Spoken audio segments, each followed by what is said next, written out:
David Menzies for Rebel News here in Detroit, Michigan. And folks, I got to tell you, I had to pull over here at this cathedral, the Mariners Church of Detroit, because, well, it is a place name I have heard perhaps more than 1,000 times in one particular song. Yes, I'm speaking of Gordon Lightfoot's The Wreck of the Edmund Fitzgerald.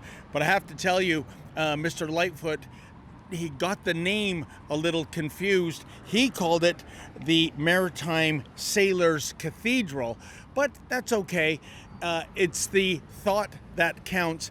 And I have to tell you, being a Gordon Lightfoot fan, I believe The Wreck of the Edmund Fitzgerald to be one of the most beautiful ballads ever composed. And what's more, it embraces what I call beautiful sadness, namely about a ship that had left from Wisconsin to Cleveland back in 1975 and ran into the gales of November that came early. That resulted in the ship sinking, all hands lost in the lake. And again, it is beautiful sadness, kind of like the band's The Night They Drove Old Dixie Down.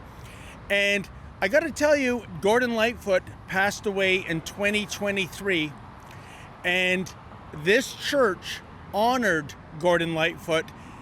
They rang the bell 30 times for Gordon Lightfoot's passing. Why is that significant? Well, as you know from the song, when the Edmund Fitzgerald went to its watery grave, the church here rang the bell 29 times. That would be once for every sailor whose lives were lost on that doomed voyage. The church bell chimed and it rang 29 times for each man on the Edmund Fitzgerald. And I have to tell you, folks, to this year, next month, that is the 50th anniversary of the Edmund Fitzgerald sinking.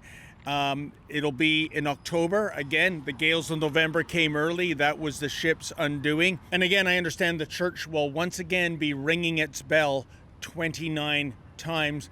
And I believe next year they will also be ringing it 29 times. That would be the 50th anniversary of Gordon Lightfoot's The Wreck of the Edmund Fitzgerald. In any event, if you're ever in Detroit, this cathedral is gorgeous inside and out. It dates back to 1842. It's a magnificent church. You should pay a visit.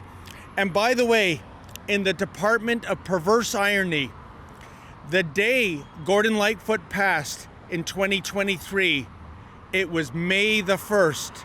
That's right, May Day. For Rebel News, I'm David the Menzoid Menzies. Hey folks, I know you love it when Rebel News brings you the other side of the story. The fact is, we need your help. Unlike the trained seals that comprise the mainstream media, we don't get any Mark Carney cash. Here's where you come in. Can you go to rebelfieldreports.com? That's rebelfieldreports.com. And if you're able to, kindly make a donation.